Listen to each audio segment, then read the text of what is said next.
Presentation. Presentation.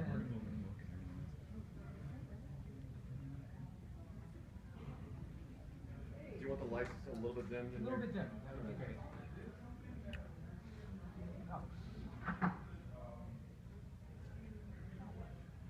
Whenever you're ready. Well, I was ready. Is that Yep. sufficient lighting, sir? And it's sufficient lighting. My PowerPoint just died, so I can sing a song. Well, I can only do so much. that one's on me. I can act out your PowerPoint. What song are you going to sing, though? Sounds like. Truly interactive. Pantomime PowerPoint. All right, here we go. Cross your fingers. Yay! Yay. Okay, so good afternoon, everybody. My name is Rob Salkowitz. I am author of a book called Comic-Con and the Business of Pop Culture. I write about all of this stuff for Forbes and ICB2, and I also do some work in the convention industry studying how all of this stuff has come to define popular culture in the 21st century. And you know, from the beginnings that we had in events like this, most of the time when you say the word comic convention, you're not talking about this kind of event anymore. You're actually talking about the kind of event that David does. David Glanzer is VP of Marketing and Strategy for Comic-Con International, which is the group that puts on that other show that happens in San Diego that some of you might be familiar with, in addition to WonderCon. And he's going to be here as a very special and unusual appearance on a panel talking with me and talking with you guys about some of the issues in the business of conventions and how conventions are changing and in certain ways defining fandom moving forward. What I'd like to do, you want to say hi to everybody there? Hi, everybody. No, it's great to be here because honestly, I don't often get asked to sit on panels, and I think there's a lot of information out there that may be inaccurate or it's very nuanced. I think Rob and I were just talking about this outside. So it's a great opportunity. Hopefully you have some questions on this stuff that we can address, and I think it's very interesting.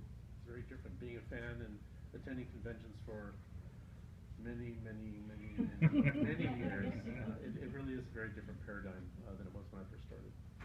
Yeah, and I'm also old enough to remember the old style conventions. This is the kind of convention that I went to when I was a kid in Philadelphia. We would go to the Phil Suling conventions over July 4th weekend and things like that were much closer to this. If you've been to other kinds of conventions recently, you probably know that that's not quite what we're talking about anymore. This is information from a presentation that I gave at New York Comic Con last fall on what's going on in the convention business. So over Labor Day weekend, there were a half dozen major fan conventions in North America, over 70,000 attendants. All happening on the same weekend, everywhere from Toronto, from Fan Expo Canada in Toronto, which got 110,000, to Salt Lake City Comic Con, to the Star Trek celebration that was happening in New York, run by Repop, to a bunch of other shows around. And then in addition to those half dozen, there were also 5 or 6 regional conventions of smaller size, probably 2 or 3 times the size of this event, all on the same weekend. William Shatner was at many of them, and I tweeted out, because I had written a story about this for Forbes, and I had tweeted out, William Shatner headlined 3 huge cons this weekend. Does he own a transporter? It turns out that I had underestimated the captain, and a fan had come back with me to correct me. Seriously, he doesn't own a transporter. He owns his own warp drive vessel, because he was at Fan Expo, Star Trek New York, Dragon Con, which also happened that weekend, which I had forgotten about, because that's only 80,000 people in the Southeast or whatever it is. So these conventions are big business, and what started out as a passion project by fans a long time ago in the 60s and 70s has now become big business. How big? Well, there was an article in Hollywood Reporter talking about the duffel bags full of money that celebrities come away with from these conventions.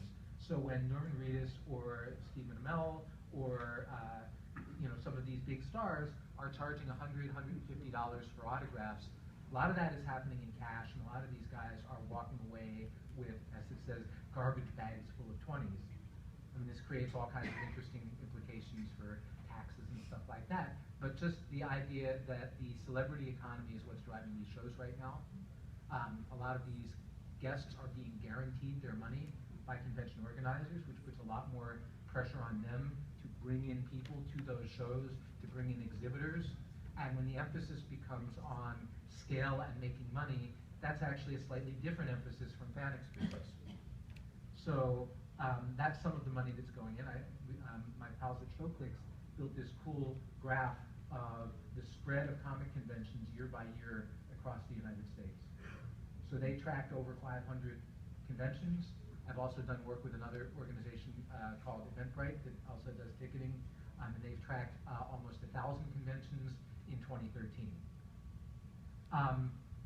What we're talking about with fan conventions is there's obviously shows like this that are comic conventions, that are sort of comic oriented, but as the shows have grown, they've brought in other, what I call sort of nerd adjacent fandoms, whether it's video games or board and tabletop gaming, manga and anime, other media fandom as comics have proliferated throughout media. There's people that only know these properties because they see them on TV or they see the movies.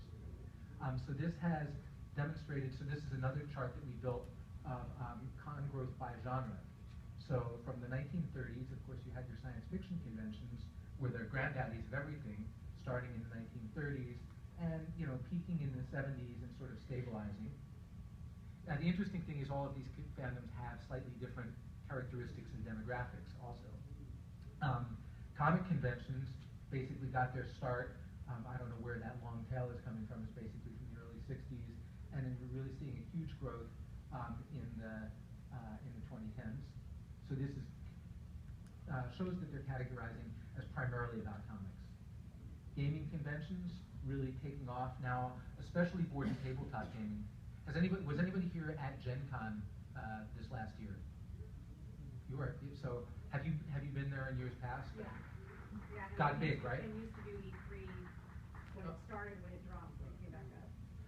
So what I heard from Gen Con this year is they got about 20,000 more people this year than they've ever gotten before. It was just well over 100,000 people making a special trip to Indianapolis in August to play board games. So this is a huge growth area. Miscellaneous conventions, this is things like BronyCon and Wizard of Oz Con and stuff like that, where there's these fandoms that have cropped up around things.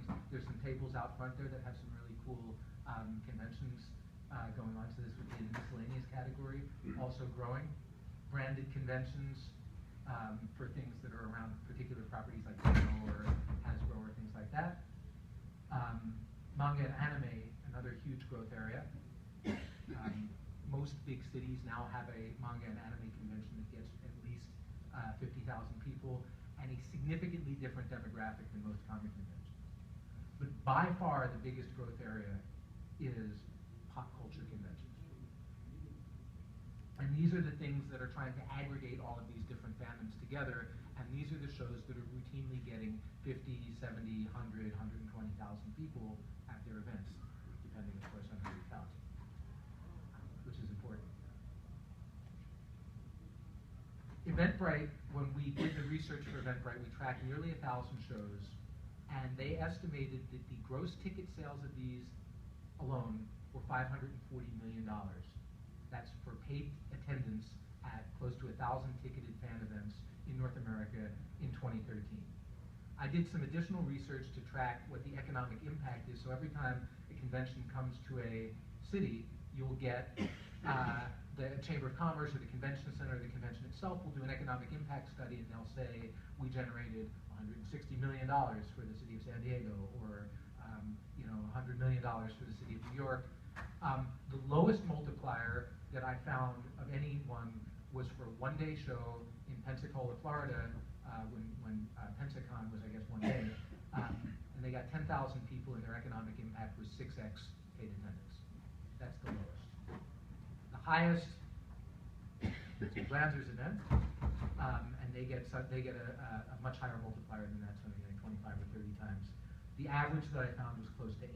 That means that the total economic impact, assuming these numbers are even close to being right, $540 million times about 8 is about $4.2 billion with a B dollars in 2013. think it might have gone up a little bit. To put that number in perspective, the entire comics publishing enterprise in North America, periodicals, trade publications, and digital, all up, comes in at about $1 billion. So the events that are based on this content are 4 times the revenue generation of the content itself. And all of these people that make these cracks about if everybody that went to a Comic-Con bought a comic, the industry wouldn't have any money troubles, that is absolutely correct. You know, Captain America made, Civil War made something like $2.5 billion in global box office. So again, the scale of this stuff is really enormous. We did a little bit of audience analysis to figure out who was going to these shows. And as you may guess, the audience has changed quite a bit from the old days. What we found is that, and you can look up some of this stuff online, fully 50% of overall attendance at fan conventions now is female. So it's gender balance has been achieved. If you look at under 30, that number is trending higher. So it's about 55% female under 30. If you divide that up among fandoms, manga anime fandom and certain kinds of media fandom, and science fiction and fantasy are the most female. Comics and video gaming are still primarily male. We've done done research to figure out who's spending money, what they spend money on. People love buying artwork at comic shows, at fan shows of all kinds. So here's the numbers on the gender identity. This is the ShowClick's got their number. I'm sorry, can I ask one quick question? How do you define artwork? Does that include prints or just original artwork? No, prints too. So yes, which is an interesting problem. So what's being sold at these conventions? So anyway, here's the gender breakdown by fan. I'm going to post this thing. If you follow me on Twitter at Rob Salk, hit me up and I can connect you with this data if you're interested. I was also using another tool that analyzes social media. So this is basically of the 300,000 people that follow New York Comic Con on Twitter. They broke down into these very different, what we call tribes. And you can see comic and art fans, young gamers, non-US, wrestling, gamers, more gamers. You know, I mean, and then down at the bottom there, comics culture fans. So that was less than 10% of the people going to New York Comic Con that follow the handle on Twitter identify primarily as comics fans. And then you can kind of drill down into that, and these are the people that they follow. And as the deeper you get into these tribes, the more you can see the differences in the demographic groups that now make up fandom. So what used to be this very homogenous group that was united in one identity and one sense of self-conception has now become extremely diverse. And then, you know, just briefly before we get into the conversation, this is sort of a deeper dive into that. So this is New York Comic Con's cluster map, and you can see in there very distinct groupings. This is the San Diego, so this is the million people who follow SD Comic Con on there. And what you're seeing on the left for New York Comic Con is a lot of very distinctive groups that are segmented. New York Comic Con is a gathering of different fandoms that are all there for different purposes.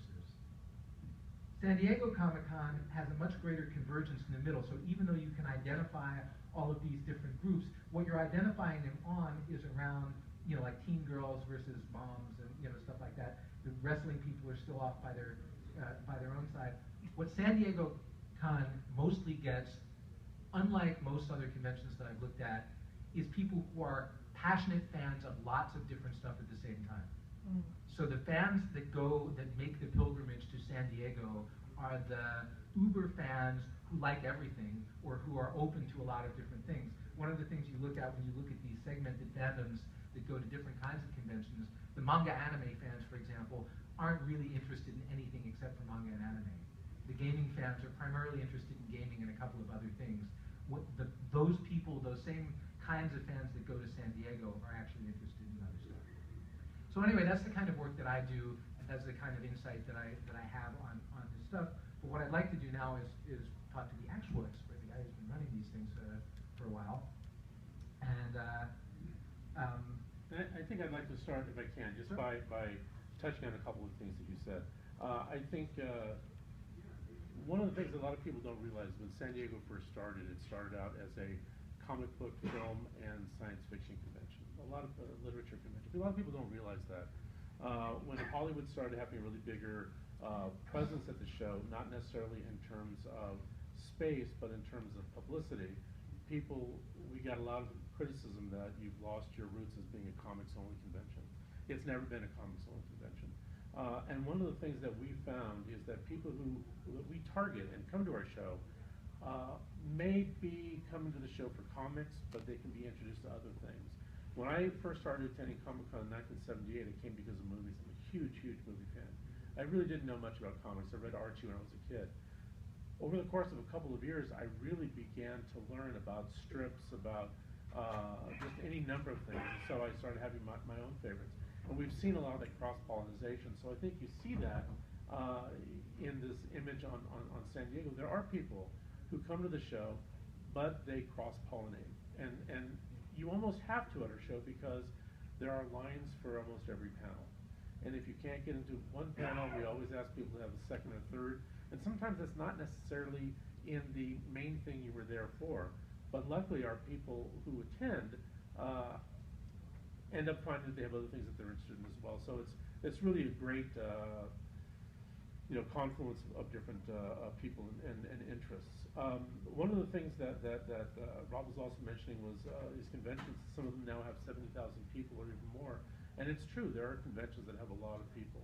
We stopped issuing press releases years ago because people count their numbers very differently.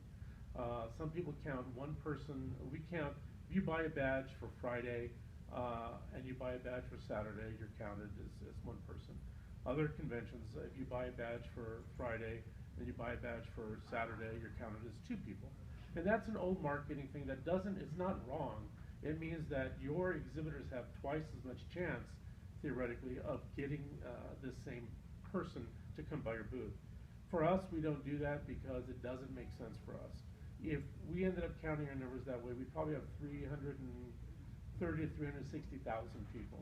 If an exhibitor came to our show expecting 330,000 people and did enough business for 160,000 people or 130,000 people, the news out of that show is, wow, there were a lot of people at the show, but half of them didn't buy product. Well, you know what? Majority of them did buy product, but we gave you a false start from which to start. So we don't do that. I think one of the things Rob and I were talking about before, it's how you market. There are shows that have a lot of people, and are they paying attendees? Are they attendees who get free badges? Are they familiar with the comic convention? Are they going just to see what a comic convention is? It's amazing. There's a show that I've been to a couple of times that has a huge reach. But what's remarkable is I watch people leaving the facility and none of them have attendee bags. None of them have product. There's a lot of families, but none of them are wearing superhero shirts. And that tells me just anecdotally that these are people who wanted to see what a comics convention was. They may not have had an interest in it. I don't know how long they stayed. And with San Diego, somebody who comes to Comic-Con typically comes when the doors open at 9 and leaves when the doors close at 7 or stay later. A lot of these other conventions may actually have as many people as they claim because people stay for 1 hour or 2 hours. They come in, they look, and they leave. So numbers are always a weird thing. Demographics and psychographics can be as well. So it's a real challenge doing what we do and trying to make sure the information that's out there is as accurate as possible can be. David, what have you noticed about the changing audience at Comic-Con? Is it, are you seeing a different kind of fan or any observations about as the show has grown from being sort of hardcore old school people to a broader audience? Yeah. What way is it? When I first started going to Comic-Con, Comic-Con was the first convention that I was introduced to, and then I started going to science fiction conventions. I was a big science fiction fan. And one of the things that I found was, when I came to Comic-Con, it was like, my tribe. There were people who got me. I was a big Star Trek fan. I couldn't believe that I could walk into the exhibit hall and find like tricorders and communicate, all this kind of stuff. What we've seen now is there's a lot more, there's still hardcore fans who attend our show. And there may be hardcore fans of comics, science fiction, fantasy, film, now gaming, prop making, costuming, all those different things. But one of the things that there's been a change that I've seen is you mentioned open-mindedness. It's the open-mindedness of people allowing themselves to be exposed to new things and actually glomming onto that. We had a story, and I may be wrong with the paper, but it was a reporter who came to cover the Watchmen movie, and I think she was from the LA Times. And we did an interview, and on Sunday, and as she was leaving, she had in her bag some comics, and I said, "Oh, how cool you're a comics fan." She said, "Oh, no, I'm really not. I don't know anything about comics, but I was interviewing this retailer, and he said, you know what? You should check these out." Well, she made it a point to stop by the press desk the following year, and I said, "Oh, what's your story on this time?" She said, "Actually, I'm not doing a story. I came because these comics were so cool that I'm starting to read comics." And I think there is something that we see a lot more now, and that is people willing to go ahead and broaden their horizons. When we advertise our show, and really don't advertise Comic-Con anymore because we have more people who want to attend than we can accommodate. But when we do WonderCon, we do a targeted advertising. We don't do a shotgun approach to just people wherever. We want to get people who have a basic interest in pop culture, because we know those people will find something at our show that they really like and maybe come back again. I think some of these other shows are just trying to get people through the door. I don't mean to sound ill of other shows, but I think that happens sometimes. So if there is something that I've seen, I don't know if it's much of a change, but we've seen it on a much larger scale. Yeah, and one of the differences is that, as some of you may know, that San Diego Comic-Con, like this show and like some other shows around the country, is essentially a nonprofit. So it's mission-driven. Bigger shows like New York Comic-Con, run by ReedPop, and Fan Expo, which is run by Informa, and of course Wizard World. These are commercial companies that are publicly traded, or in some cases, or have profit margin priorities. What do you see as some of the biggest differences between those two models? We're mandated by a mission statement. If you go to our website, you'll see a mission statement on there, and that's basically to promote comics and popular art to a wider audience. So that's what we live for. I'm very, very lucky, and if John, our president, was here, he'd probably hit me.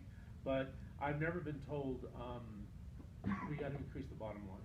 We got to increase the bottom line. I've never been told that, and for a marketing person, that's really unusual. In fact, my new title now is Chief Communications and Strategy Officer. They've taken marketing out of that altogether. And it's not that the show sells itself, but that's such a small focus of what we do that it seemed really kind of silly to have that as a department title. I think what we end up trying to do is we're fans, we try to put on the type of show we want to attend. If there's ever a time when Comic-Con loses its way, we have no one else to blame but ourselves. It's not because another show is usurping us or is better than us or whatever. It means that we've taken our eye off the ball. So we're driven by making sure that we produce the type of show that we want to attend, and more importantly, our attendees want to attend. So our profit margin isn't very high. I mean, we make a lot of money, but it takes a lot of money to produce our shows. For many years, we ran AIM, the Alternative Press Expo. We ran that at a loss. And I think we had it for almost 20 years. And that didn't matter because Comic-Con allowed us to do that. We've entered into some other associations, the ones with Lionsgate, with the CCHQ. That money is allowing us to do other stuff that we've never been able to do either. So that's very exciting for us. So long as we don't lose our focus, I think we'll be okay. And I'm not saying that these other shows don't have that same focus, but we really are mandated by our mission statement. And of course, one of the things that happened over the past 20 years or so is that comics-based content, which used to be known only to the select few that were into this sort of nerdy medium, suddenly became the fuel for the entertainment and media and technology and marketing industries, and is powering all of these global franchises. The people that are investing millions of dollars to make these movies, at least at the outset, they wanted to make sure that their opening weekends were going to be big. They needed influential fans to come in and tell all of their friends, to go see the movies. And so this whole dynamic developed where the Hollywood studios would come to Comic-Con because that's where the fans already were, and they would wow them with these giant presentations, and all of the fans would go out and say, "Wow, I just saw the coolest thing in Hall H," You know, and it was hoped that the echo of that experience would fuel the money that was coming into the box office on this. And then at a certain point, I think it became more of an expectation that's like, okay, I'm going to Comic-Con, so there's going to be all of these big stars there and things like that. And I think that there's people that sort of set in motion a cycle. Well, it's interesting because we have good relationships with TV networks and movie studios, and we're very honest with them when we talk to them. If you give us, and we tell them, if you give us a presentation in a Hall H that is 3 minutes out of your 2-hour movie, and it's the best of that movie, our audience is going to go crazy. But if you can't deliver on that trailer or whatever, you know what? We're not dumb. We're not going to give you money if the movie sucks. You can't blame us for that. And if you'll read the trade papers, a lot of times they do. The influence of Comic-Con is waning because, wow, it was such a hit at the show, but it didn't translate to dollars at the box office. Well, because the movie sucked. You know, you can't blame us for that. But also, one of the things that we tell our attendees too, and one of the things actually that they tell us is, in our most recent survey, we found out that 80% of the people who attend Comic-Con would still attend a Hollywood panel if it didn't have footage or didn't have major stars. And the studios and networks don't understand that. Because as fans, we love producers, we love writers, we love prop makers, we love costume designers. We got some crap a couple of years ago for having a panel on the show The Office. And it was a show, everyone said, you know, it's a celebrity thing, you're selling it out, yada, yada, yada. Well, there were no stars on it, but it was a showrunner, a writer, a producer, I forget who else. It was one of our most successful panels. And the reason being is there's a lot of people in the audience who, A, enjoy how things are made, but B, are budding writers, producers, you know, whatever it happens to be. So we hit that mark, and sometimes people don't understand that. And we kind of get crap sometimes when they just take things at face value. If they would look at the reason why we do stuff, why fans attend, they'd have a clear and much more accurate understanding of what we do and why we do it. Yeah, I mean, sometimes you get things where they have pressed the right buttons to activate the Comic-Con audience, but then the movie, like Scott Pilgrim was a good example of that, where I was at that presentation in Hall H. It was the best thing at that show, for sure. People were on fire. They couldn't wait to see this movie, and then it kind of goes away, and nobody else got it, which is kind of too bad. I think that's more what's wrong with the rest of the country than what's wrong with us. But there was a great moment in 2006. It wasn't great for the people that were there, but or the people on stage. It was at the Vertigo panel, and they were announcing. They came out and they said, "We have this great big announcement to make. We're making the movie for John Constantine Hellblazer." Like everybody was like, "Whoa, great! That sounds great." And you know who's going to be in the movie? Keanu Reeves. Like rickets. And you could see like the blood like drained out of their faces. They were like, "We thought you guys were going to like that. Like he was in the Matrix, and y'all like that, right?" And they were like, "Yeah." There's a similar story. I don't know how many of you were at that panel at San Diego in 1989, was it? When Warner Brothers did a panel on, they were going to do a Batman movie. And I think Gil Kane was there. Jackie just left. I think Gil Kane was there. And everyone was very excited about it. But they started getting a little nervous because they said the director was going to be Tim Burton, who was most famous for Pee-wee's Big Adventure. And then they announced that a comedic actor, Michael Keaton, was going to be the star. And everybody began to think that it was going to be more based on the TV show than on Frank Miller's book. But Gil had a headshot of Michael Keaton and drew a cowl on him, and people were like, maybe that'll work. So yeah, I mean, if you have the right reason, it's good. Sometimes I think Rob is absolutely right. Sometimes the biggest problem is when I think studios or whoever it happens to be tries to predict what it is a fan will like based on their limited knowledge. Sometimes it works, sometimes it doesn't. So that's some questions. Yeah, I was wondering what the impact on Comic-Con is or will be with Disney buying up a lot of Everything? major Marvel, Star Wars. We have a really good relationship with Disney, but I'll be very honest with you. The truth of the matter is, if they start doing their own events, if we start losing stuff, then our show may end up being smaller. We'll still do it, we'll get paid less. We may be able to do less than we were before, but I think we're committed to putting on a show so long as people want to attend. But that's a great question because you never know. Now I will say something too. Sometimes people think that you can just, say comic convention, people throw money at you, or pop culture convention. Just this past year, a major magazine did a pop culture convention, and it tanked. And they spent a tremendous amount of money on it. Well, you know what? One of the things I always tell studios and networks is, look, if you have something cool, actually I tell this to everybody who wants to do a presentation.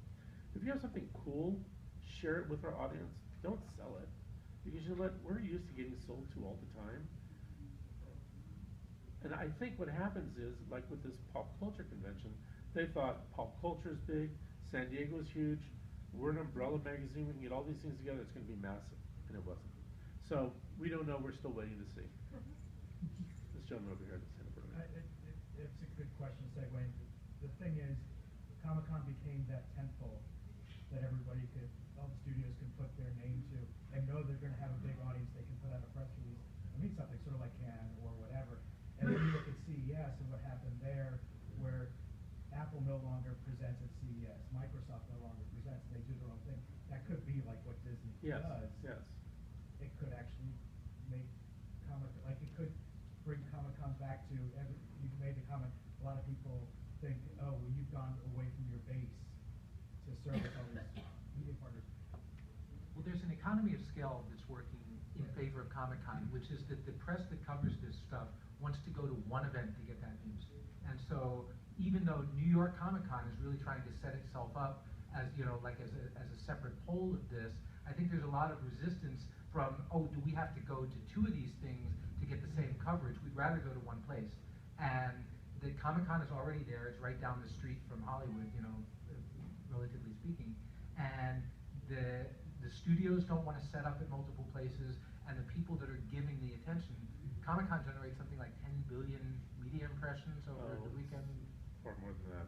Yeah, I mean it's a very, very, very large number, and that it may look to the Disneys and Warner Brothers and Hasbro's of the world that they would be better off carving off their own walled gardens of this, but they may find that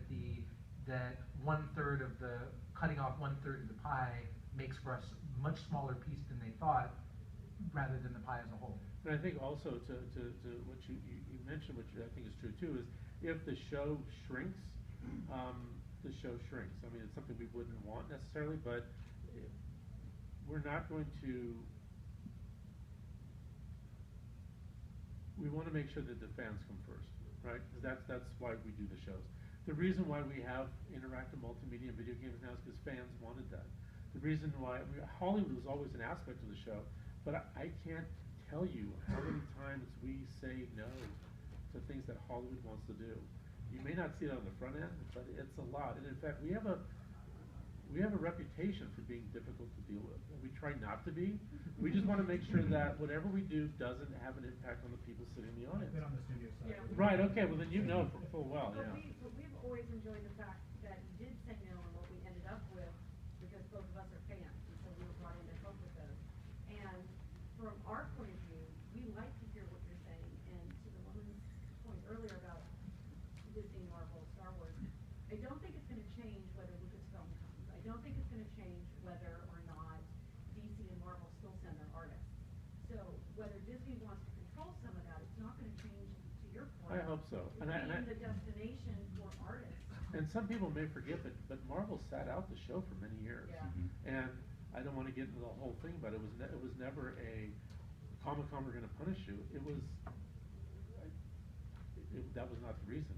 And I remember there was a 60 Minutes reporter who was doing something or other and said, "Where's Marvel?" I said, "Well, actually, Marvel doesn't have a presence on the floor." And he looked at me and he said, "Well, totally off the record, you couldn't tell." Nobody has seen it, you know what I mean? Now we want Marvel at the show, that makes it better, but I think your point is well taken. I'm just so very happy both of you are here, Friends of Comic-Con Forum, and you had mentioned, Mr. Glanzer, that John Rogers has your boss, of course, and he's been to Comic Fest prior.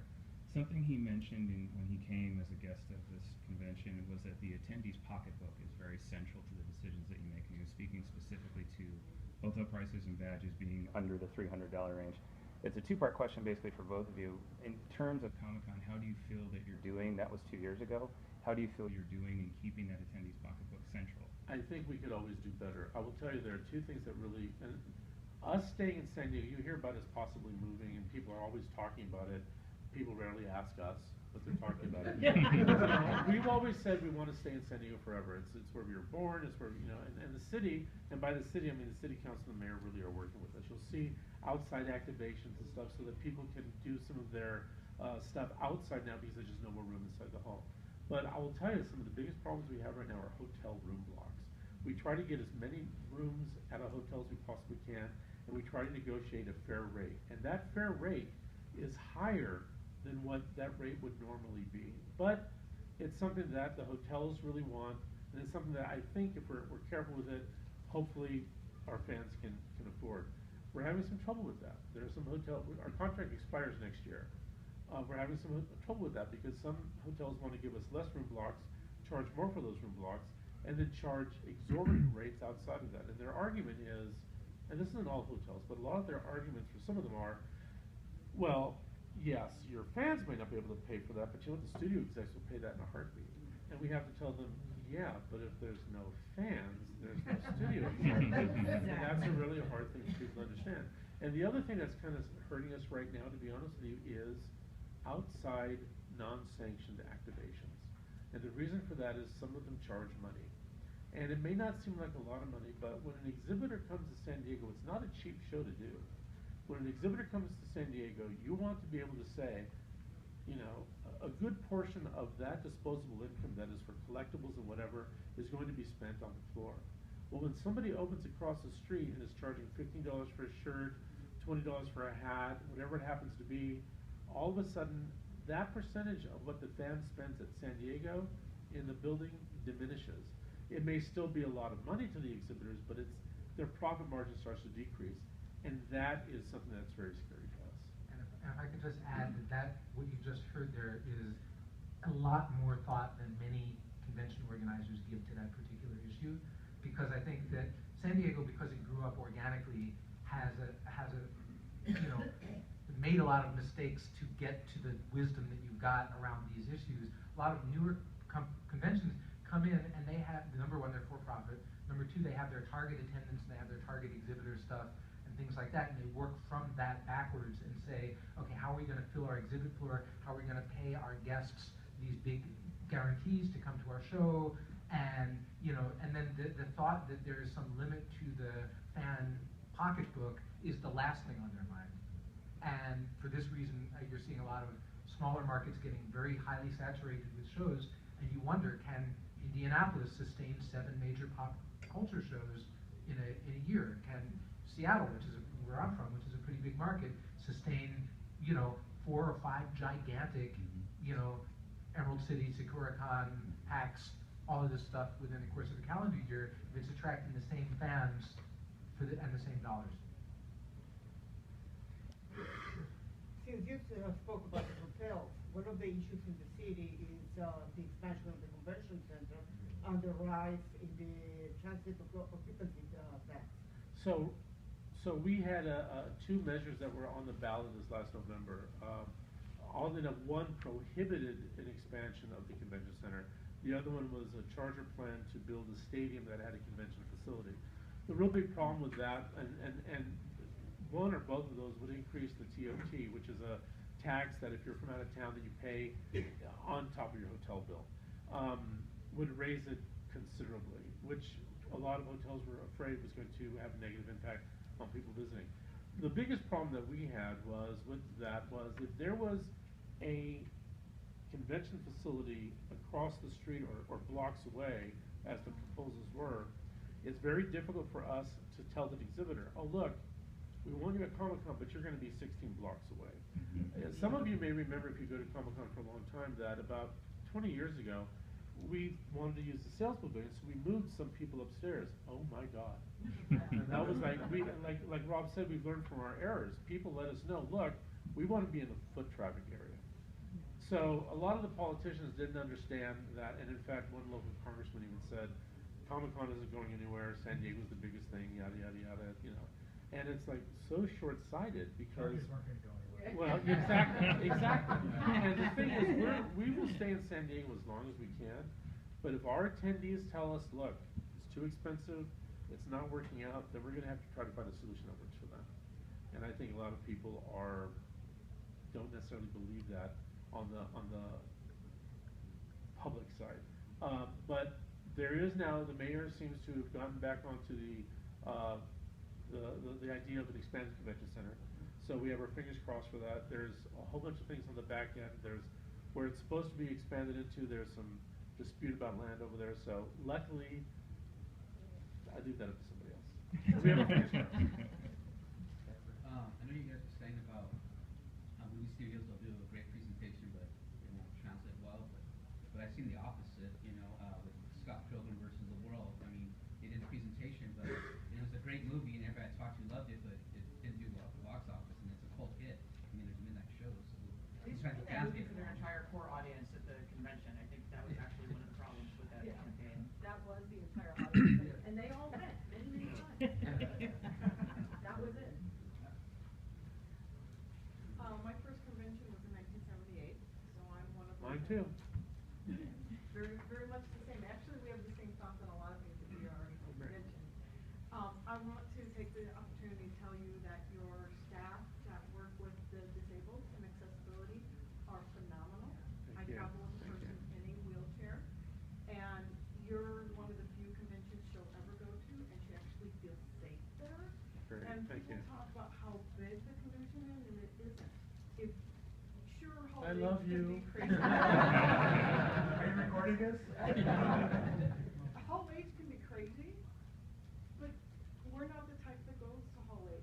You know, that's only 7,000 seats or whatever Right, it is. right. That's not the whole convention. So, Exactly. you know, if those movies go away, we're still coming. Right. But your staff treats the accessibility with compassion but not pity, and that's a big difference between other conventions. Other conventions don't want them, and it's amazing what some of the other conventions write up as their accessibility. And I right now I forget the gentleman's name that I always deal with there, and goes out of his way. Well, thank you. You know, Robert Goodwin was a gentleman who did a lot in disabled services, and he was in a wheelchair himself. And I remember a reporter once saying, you know, how is it dealing with so many people? It's like, you know what, we all come from different backgrounds. We all, you know, want to make sure that we all have a good time. We actually have more ADA seating in a lot of our rooms than is required because it just makes sense. But I remember doing this interview once, and Robert, who should have known better, had an electric wheelchair and was like zooming down, you know. And out of habit, I'm all, no running. You know? He kind of looked at me and slowed down, you know. So there's no But the fact that difference. she feels safe in those crowds because you've done such a good job. I have to tell you, one of the first things when I first started as a volunteer, my boss told me, you know, pop culture, comics, this is our big thing. This is what we're known for. But I will tell you right now, our biggest thing is safety, and trying to make sure that people are as safe as they possibly can be. And back in the day, parents would drop their kids off and then pick them up at 5. Now you can't even imagine that today. But we used to have this huge board where you could write, because there was no paging, nobody had cell phones. You know, Jimmy so and so, Mom was here at 5. You better be here at 6. My first convention was in 1992, and I was one of those kids who was dropped off at 10 a.m. And you made it home. Thank God you survived. Yeah, and I turned out fine. But seeing the convention grow and change over 20 some odd years, I'm one of the people who, you know, when I tell people I go to Comic-Con every year, the first question is, well, do you dress up? And I say no, because it's July and it's hot. And then, you know, what movies did you see? And I say none, and then they kind of look confused. And so I just kind of wanted to reiterate the love that I give to you guys about keeping the comic book programming as, you know, by and large, the biggest block of programming that you have at Comic-Con, the guest list, and even, you know, even if they're not on the special guest list, the number of comic creators that attend is still bigger. I love you too. Far bigger than the other show. And so you know, that has always kind of been, you know, because if you listen to what's said out there and what it, you know, the shows on the media and things like that, that comics are diminishing. I'm one of those people who say, no, they're still there. There's just a lot of other stuff that's around it. And I want to say thank you for keeping comic books central to the show. Well, we touch on an issue that is kind of a thing, which is the people that go to the shows and the people that are fans know what's going on there. And then the media that's close to the events know what's going on. And then there's kind of a game of telephone that extends, and the farther out you get from that circle, the more the misconceptions, about like, oh, it's all about cosplay, or it's all about this. But then the biggest one that you get is, like, people know that I go down to San Diego Comic-Con every July, and they say, oh, I went to the Comic-Con here in Cleveland, or whatever, last, or my daughter went to the Comic-Con that was in Phoenix, and they think that it's all one big enterprise, when in fact it's run by a lot of different people. I guess, how do you guard the perception of your event as separate from some of the knockoffs? Some people probably may know we're involved in some litigation, so there's not a lot I can talk about that. I will say we do have license agreements with some conventions. It was never really an issue for us when there were good conventions, that there was never any confusion with us. I mean, you didn't have to assert your mark if there was no problem with that. That's beginning to change. Rob mentioned how these conventions are changing a lot. A lot of them are almost just autograph shows now. And when we start getting complaints because fans feel that they're not getting the money's worth, when they are not getting whatever happens to be at a show that isn't ours, then that causes problems for us. And for one of those, and I can't really say more about that, but it's something that we're keenly aware of and we stay up at night about. And that just changed with LA a few months ago. So we have time for we have time for one more question. I guess as an attendee and having experienced Comic-Con 20 years ago to today in different ways, I was in a wheelchair for the past 2 years. Thankfully, that's working out. So I've gotten a lot of experience in different aspects of Comic-Con, and I'm looking at this board, and I see the future of Comic-Con in what the brand really is. That has a tendency to split off, and it will, because those communities are so separate.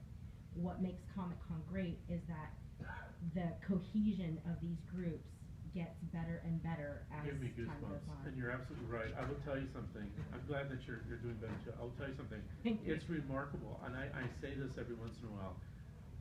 The people that attend Comic-Con, I don't know that they would necessarily hang out on any other weekend, but during Comic-Con, you know what? Everybody's friends. I mean, whether it's whether it's an attorney or a college jock or a nerd like me or whatever it happens to be, and everyone appreciates that somebody else has an interest in whatever it happens to be.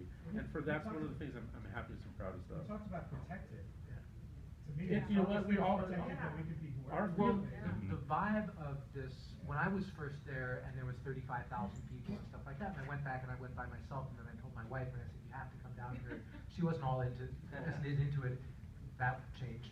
But just when you walk, when those doors open for the first time on preview night, and you walk in and there's 100,000 people all ready to have the time of their lives, it can't help but be an incredible thing. Like, that much positive energy in one place. And you belong.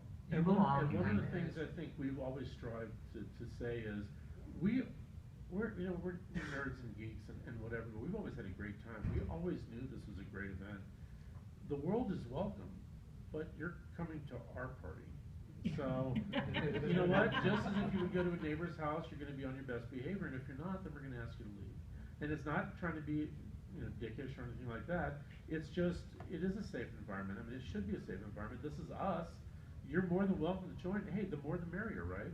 But if you can't, if you want to be derisive or something like that, then you don't belong here, and we don't want you here. So, thank you all for coming out. Join me in thanking David. If you feel like sticking around, I will be in this same room, in this same seat for the next hour, talking about the future of comic storytelling in the digital era, and I have some really terrific guests. So Paul Guinan and Anna Bennett and the folks from Madefire will be here talking about virtual reality comics, and all kinds of cool stuff. So if you, if that interests you, stick around. Otherwise, thanks for coming. Enjoy the rest of your. Thank you very much, everybody. And I am in the Hayward exhibit room selling these guys, $25. What a deal.